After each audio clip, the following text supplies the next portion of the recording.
Good evening. We're coming to you live and direct from the Newsfirst studios here in Colombo with primetime news live on News First. I'm Mahina Bongzo. Good evening. I'm Shahin Jirampati. We start off the look at your headlines. UN High Commissioner's report recommends the establishment of a hybrid special court in Sri Lanka. Met Department forecasts incessant rain. Fishing and naval communities requested to be vigilant. State Minister of Fisheries requests clarification on the purview of his portfolio.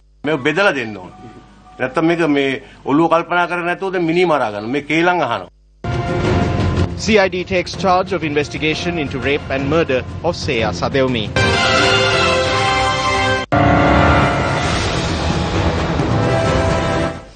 The report of the Office of the United Nations High Commissioner for Human Rights has recommended the establishment of a hybrid special court interrogating international judges, prosecutors, lawyers and investigators as an essential step towards justice to investigate the alleged human rights violations that took place during the conflict.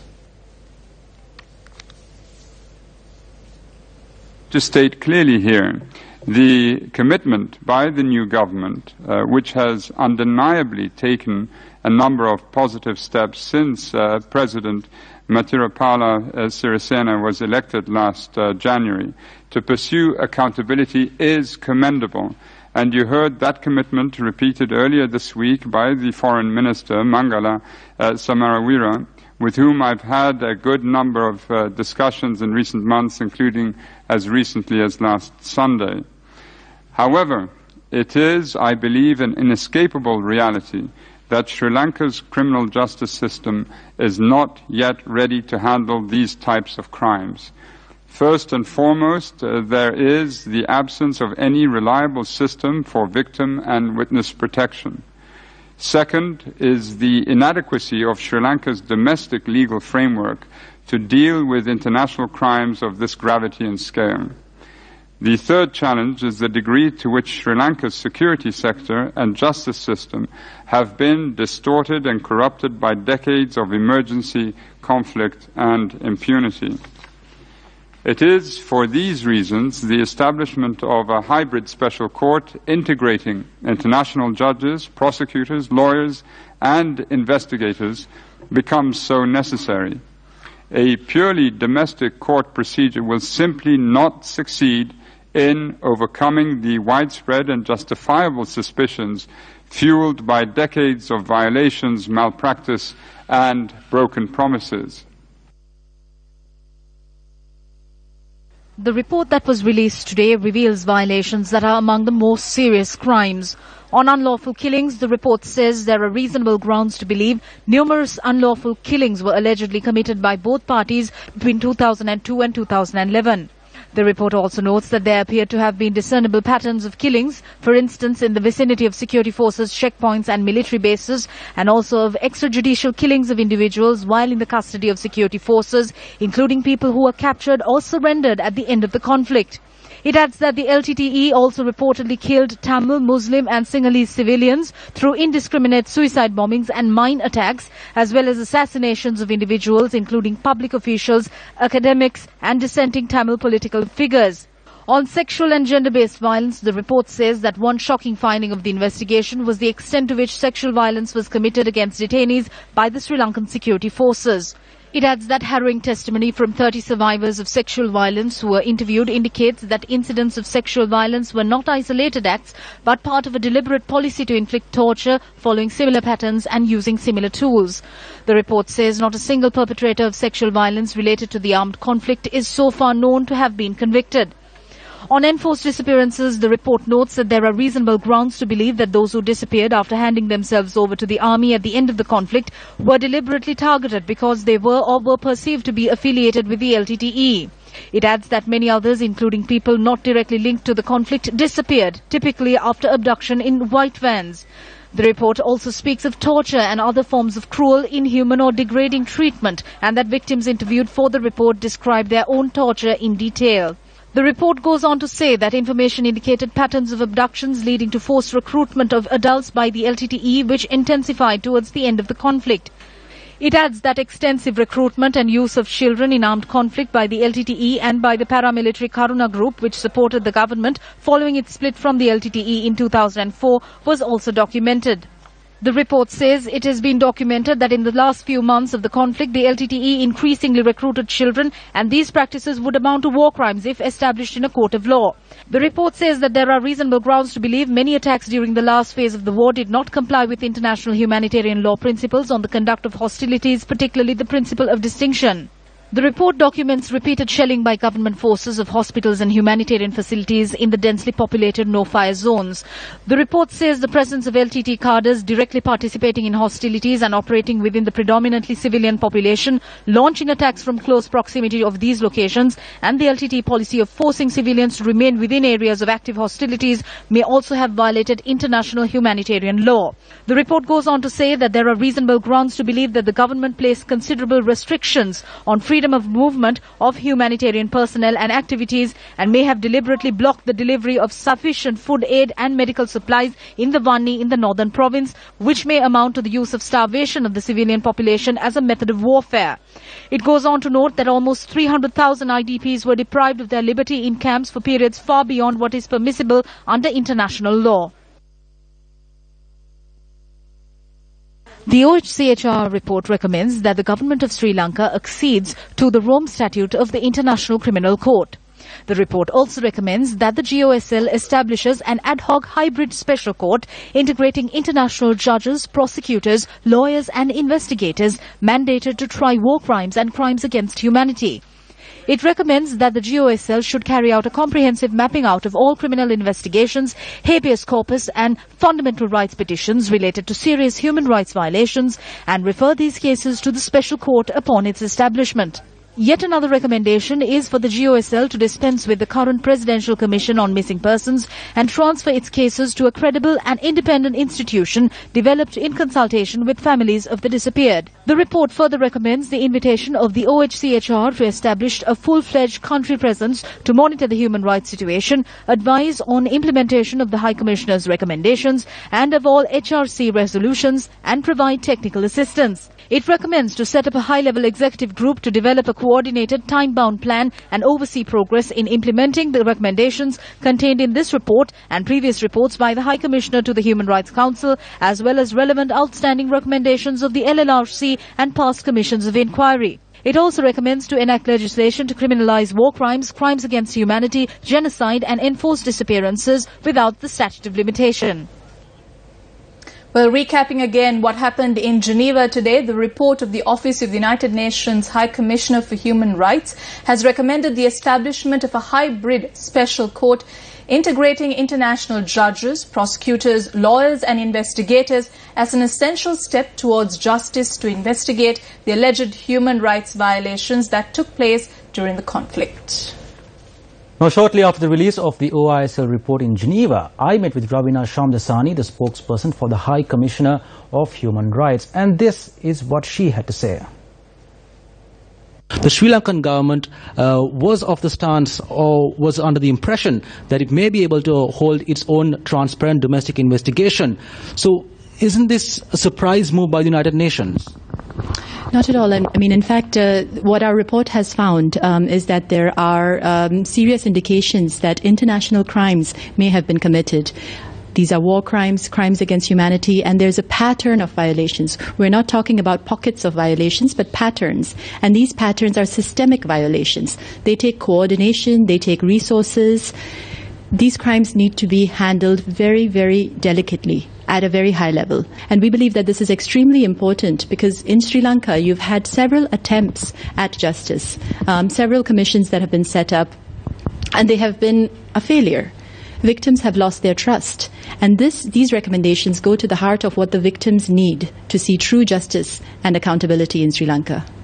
However, the High Commissioner himself in his statement recently said that he welcomes the transitional justice in Sri Lanka as well as the new vision of the new government. So despite this report has come out. Mm-hmm. No, indeed. The changes over the past 9 months have been quite laudable, and the High Commissioner has commended the leadership shown by the President. However, this does not change the fact that very serious crimes were committed over a space of 30 years. And we're not just talking about the last phases of the conflict. We are talking about systemic violations. That's number one. Number two, there are systemic institutional reforms and changes that need to take place. Many times in Sri Lanka's history, you have seen hope, you have seen a change of government, and you have seen moves towards a better future. And then there has been a reversion back to the so-called white van mentality. This time, the change needs to be lasting and sustainable. And this is not something that the international community is imposing upon Sri Lanka or that is being dictated to them. No, this is about a partnership where we will help and we will accompany the process of justice and accountability. And the key word here is non-recurrence. So do you not believe that this report undermines the efforts of the Sri Lankan government in its reconciliation process? No, absolutely not. Far from undermining anybody's efforts, this report is an attempt at engaging and an attempt at really taking the justice and reconciliation process forward.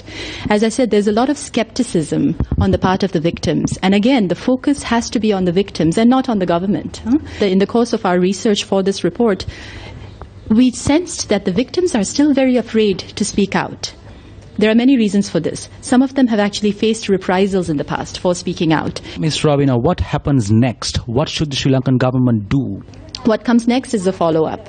There have been, as I said, many investigations into what occurred in Sri Lanka, especially in the last phases of the conflict. But in this case, we've examined, much further, much deeper issues over an extended period of time. What has to come next is actions, judicial investigations and prosecutions, and a process of reconciliation, and a process of institutional reform, and a process of legal reform. Responding to the report released today in Geneva, Switzerland, the Ministry of Foreign Affairs says that it takes note of the report of the OHCHR investigation on Sri Lanka and recognizes fully that the report represents a human rights investigation and not a criminal investigation.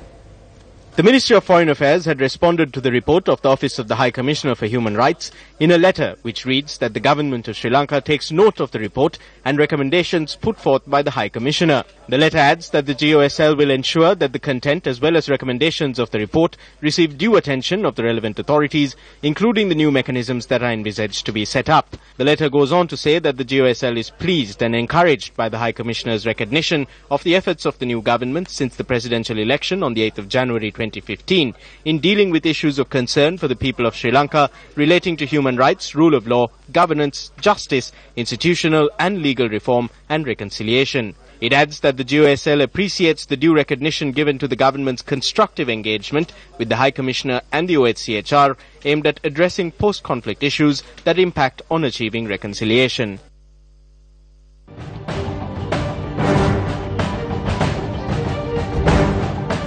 President Maithripala Sirisena says that politicians are not fulfilling their obligations with respect to environmental conservation. The President made this observation while addressing an event to mark International Day for the Preservation of the Ozone Layer. The art exhibition that was organized to mark the International Day for the Preservation of the Ozone Layer was also opened today at the Ceylon German Technical Training Institute. The President also declared open Sri Lanka's first ever refrigerator cleaning plant and inspected the process at the plant. Prizes and certificates were presented to winners of the All-Island Arts competition that was organized by the Ministry of Environment and Mahaveli Development. Ozone ඉස්සරයට හානි කරන්නා වූ රසායනික ද්‍රව්‍ය 97කින් There are 97 chemicals that harm the ozone layer. Sri Lanka has fully removed the usage of 55 out of 97 of these ozone depletion chemicals. Take a look at the decisions that were made by the government. Politicians have not appropriately discharged their obligations in environmental conservation. Look at the destruction caused by businessmen and those with political might on reserves and conservation areas. It has become a racket. The sand industry and the gem mining industry have destroyed the environment. The first decision I made in the first week of taking up this ministry was to put a complete stop to sand mining in the Polonnaruwa district. On Monday, I made a decision and informed the Geological Survey and Mines Bureau to cancel all permits issued for earth excavation in the Gampaha district.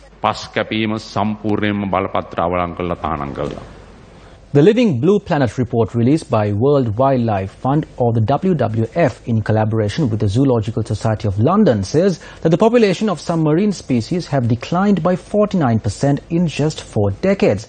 According to one of the most extensive surveys of sea life ever compiled, some fish species were found to have declined by almost 75%. The authors of the report attribute the dramatic population drops to human-driven climate change as well as to habitat loss, overexploitation and pollution. Vikramasinghe held several key bilateral talks with the Indian top brass today.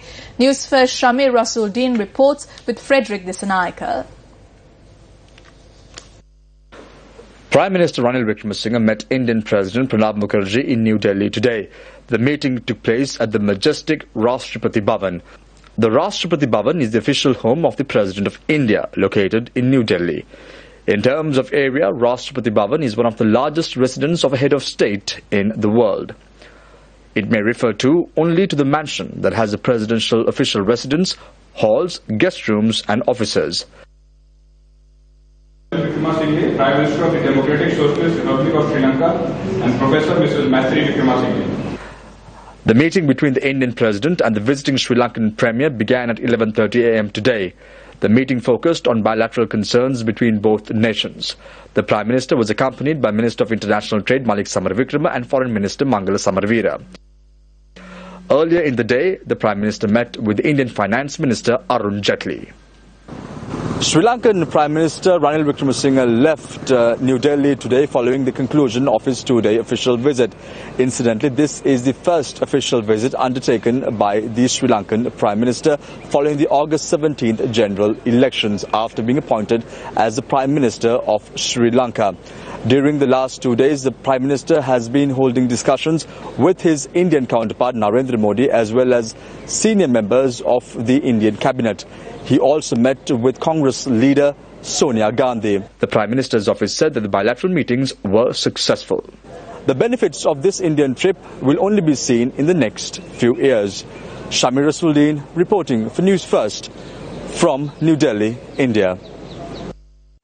The investigation into the killing of Seya Sadewmi in Kotadenia has been handed over to the Criminal Investigations Department. The Office of the Police Media spokesperson said that the investigation was entrusted to the CID on the orders of the Inspector General of Police.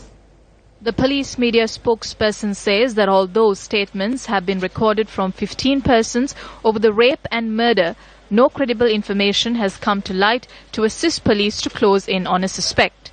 Police are also following a DNA lead using 2 strands of hair that were found on the child's body. Seya Sadewmi, who would have celebrated her 5th birthday today, was raped and murdered on the 12th of this month. She was laid to rest yesterday. Former Minister Kehlia Rambukwala was summoned to the Presidential Commission of Inquiry today over alleged financial irregularities pertaining to campaign advertising on the Independent Television Network or ITN during the 2015 presidential elections.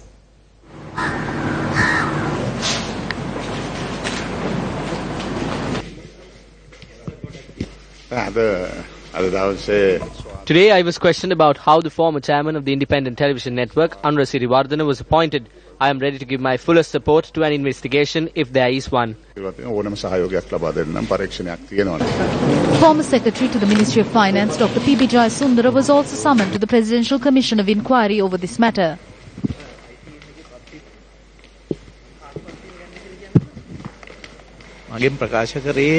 I was questioned over the appointment of Anura Siriwardana to ITN. On to business news tonight. The Department of Census and Statistics says that the Sri Lankan economy grew by 6.7% during the second quarter. Director General of the department, Dr. A.J. Satharasinha, said that the economic growth for the second quarter had been calculated using modern methodologies. The Department of Census and Statistics held a seminar on its new calculation methods in Colombo today. At the seminar, it was revealed that the year 2002, which was used as the base year, had been updated to the year 2010. Meanwhile, an addition has been made to the economic structure pertaining to agriculture, industries and services. The new addition is related to tax and subsidies. A new price index was also introduced today. We are going to introduce a new index called Producer Price Index. It will be computed monthly, but will be released quarterly at the beginning. Very soon, we will be starting releasing it on monthly basis. We are collecting data for this exercise from the Western Province, Southern Province and the Central Province, and there are reasons for that. We are trying to capture at least 75% of the picture, so that that is quite enough for this kind of exercise. There are a number of advantages for the users of this indicator. This is a kind of indication on the inflationary trends. So this will be used if these values are increasing. It's a kind of indication that the inflation is going to rise. And also the business community use this fund in signing the contracts. Likewise, there are many advantages, many users of this indicator. Dilip Vedarachi issued a warning today when assuming duties as the State Minister of Fisheries and Aquatic Resource Development. Mahinda Amaravira, the chief UPFA organizer for the Tangol electorate, was made the Cabinet Minister of Fisheries. I, Dilip Vedarachi, the chief UNP organizer for the Tangol electorate, was made the State Minister of Fisheries. How are we to do this? We need to be given tuition classes on this, and we need to be educated on how we are supposed to work. These need to be distributed. Rather than taking time to think on this matter, they are blaming the people. You cannot serve the people like that. If this does not take place in a proper manner, I will resign from the ministry and be among the people as an MP. The State Minister assumed duties following religious observances. Deputy Minister of Ports and Shipping Nishantha Muthuhedigama assumed duties today amidst the presence of the Subject Minister Arjuna Ranatunga.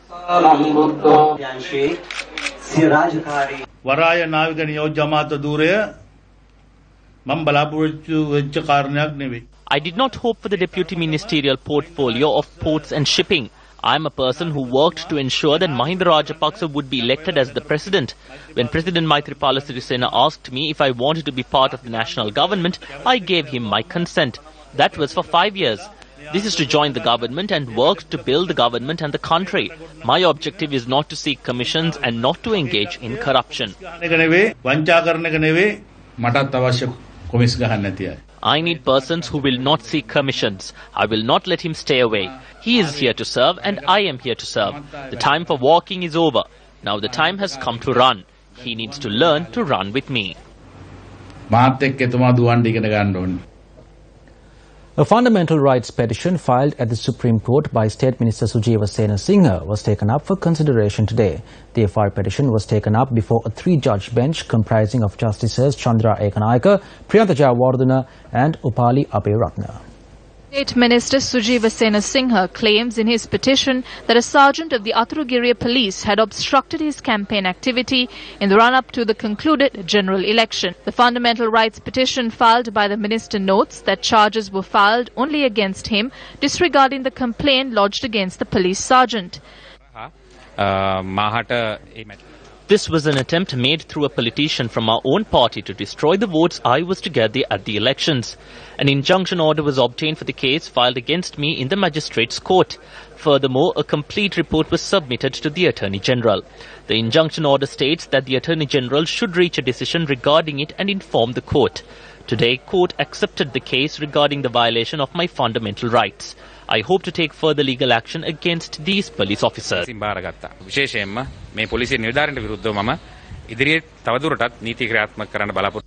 petition will be taken up once again on the 14th of December. A dialogue on the Sri Lankan elections and the new prospects for US-Sri Lanka relations took place at the Vene Carnegie Endowment for International Peace. Newsfirst Washington Bureau correspondent Gaddafi Ismail caught up with the Sri Lankan ambassador to the United States, Prasad Karyabasam, for more. Mr. Ambassador, could you tell me how you intend to bridge the US-Sri Lanka trade deficit, which is at an all-time high? I agree, US is our best customer, whereas we have not become a good customer to US. But we have to think innovatively as to how to bridge the trade gap, because the supplies that the Sri Lanka's requirements with regard to supplies from abroad are not yet competitive in the US market. But instead we are looking at greater economic content with US through more investment and infrastructure investment that may have the potential to bridge the gap. Peace building and reconciliation.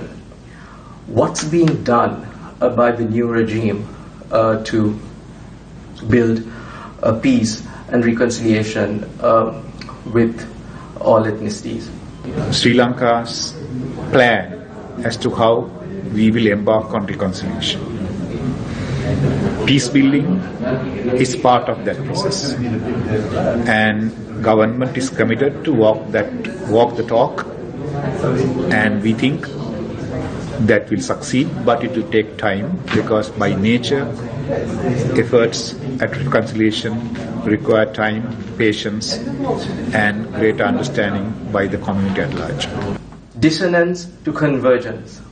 How does Sri Lanka bridge this gap? The period ahead with regard to US-Sri Lanka relations is very encouraging from the prospects that we see after the visit of Secretary of State to Sri Lanka and US-Sri Lanka collaboratively handling the issues in Geneva and the partnership dialogue that the two countries envisage to initiate soon, that will bring US-Sri Lanka relationship into a new heights encompassing economy, business and other issues including maritime security.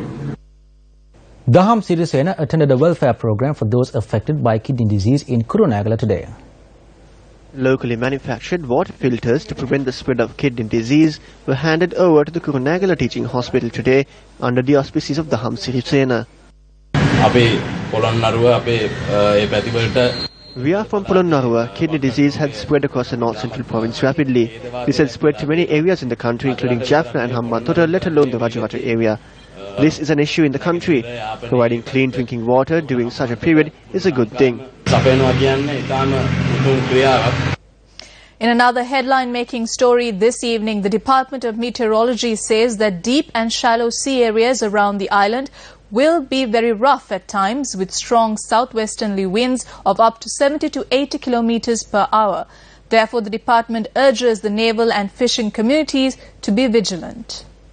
The Met Department says that due to the strong winds in the southwestern part of the island as well as in sea areas, showers are expected in the western, Sabaragamuwa, central and southern provinces. Duty meteorologist at the department, Pabodini Karunapala, said that thunder showers could be expected over the sea area off the coast extending from Putlam to Hambantota via Colombo and Galle. The department added that winds will be southwesterly at speeds of 40 to 50 kilometers per hour.